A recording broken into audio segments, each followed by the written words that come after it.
Hello and good evening. This is one of the constituent components of the recently posted 5 race cars that never got off the ground video, posted separately for largely research purposes to determine which car gets a deeper dive video in the future. Enjoy! For number 4 on our list, I originally wanted to talk about the Toyota T6 prototype, but information on the car, if it ever even really existed beyond a static mock-up, is so scanty that I couldn't in good conscience include it without further research. So, if anyone has any recommendations for where more information on this particular car shown, or the closed cockpit version of the T7, of which one or the other quite possibly caused the death of Sashio Fukuzawa, please let me know in the comments so I can delve deeper. Otherwise, I'll continue web trawling as the time permits, because I don't think my local library has a whole lot of peerless reference works about Group 6 concepts from Japan from the 1960s. Instead, we're going to move a bit closer to the present and look at a what might have been had Monsieur Jean Rondeau pursued his initial concept for an outright attempt at Le Mans victory instead of the more conventional design that became the M579 and granted him his dark horse win at La Sarthe in 1980. Initially, following his class win in 1977 with his Inaltera GTP, Rondeau started working on a concept for a far more radical machine to take the fight to Porsche and Mirage in 1979. Taking inspiration from the Tyrrell P34 that had been moderately successful in the 1976 Formula One season, Monsieur Jean expressed the opinion that it would have been even more capable had it received better tires, and set out to design a comparable sports car along similar lines. He was quoted in an interview about the benefits of such a project in sports car racing, stating, "I won't do a silly French accent for this, but I will for the short video just about this one. It will weigh around 700 kilos. A six-wheeler is much more advantageous on fast circuits. When braking, the gain is around 30%. Le Mans is precisely a fast circuit, so imagine this repeated gain over 400 laps.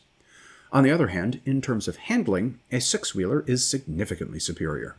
As it rains very often at Le Mans, it is no exaggeration to think it will take place entirely in the rain in the near future. Again, we would have the advantage." End quote.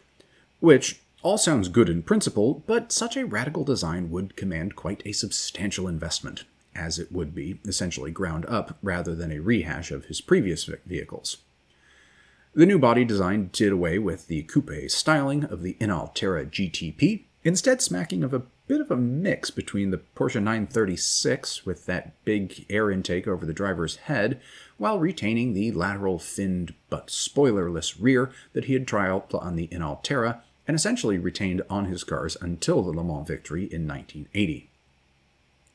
There is, at least in my opinion, something of the realized Rondeaus in the air intakes as well, but the mock-up also had partially fared-in rear wheels, which any longtime viewer of the channel will know is one of my favorite design elements on a prototype.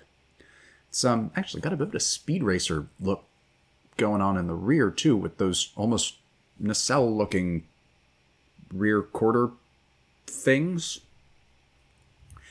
He also intended to replace the 3-liter naturally aspirated Ford Cosworth DFV powerplant with a smaller, turbocharged 2.1-liter DFX model that nonetheless made more power, anywhere from 520 to 630, depending on settings, versus the Inaltera's 415. And he intended to use a riveted aluminum monocoque with fiberglass and Kevlar bodywork. All pretty standard for the time. Initial testing calculated a drag coefficient of 0.30, worse than one might expect, but I think exacerbated greatly by the windshield height regulations that would be in place for 1979, which we can see in the model, which is also when the car was intended to debut. A Hewland 5-speed gearbox was intended to send power to the rear wheels, carried over from the Inaltera, and weight was expected to actually be lower than the Inaltera GTP at only 700 kilos. Suspension would have been double wishbones at the front and parallel arms with trailing upper links at the rear, while the tire supplier remained unspecified, although Rondeau did confirm in an interview that he had one lined up after his analysis that the Tyrrell was really rather let down by the fact that it didn't have a cooperative tire supplier. Funding was supposed to be coming from several sources, including the government of Haiti, of all places, to cover the anticipated 20 million franc budget that the project would require. But regulation changes that came out relatively simultaneously with the debut of the technical specifications and the scale model of the 579, which is what we've been looking at, meant that if funding had been secured and the project moved forward, it would have been able to contest at best a single season before six-wheeled vehicles were outlawed at Le Mans as well, and thus the project died before it could come to life. Now, there are some arguments to be made, not without merit, that the M579 was never more than a paper tiger intended to raise eyebrows and sponsorship interest. I'd actually even consider that to be a generally reasonable set of arguments, as the writing was already on the wall for the design trend, and Rondeau was known to be struggling to attract sponsors for his racing efforts following the departure of Altera.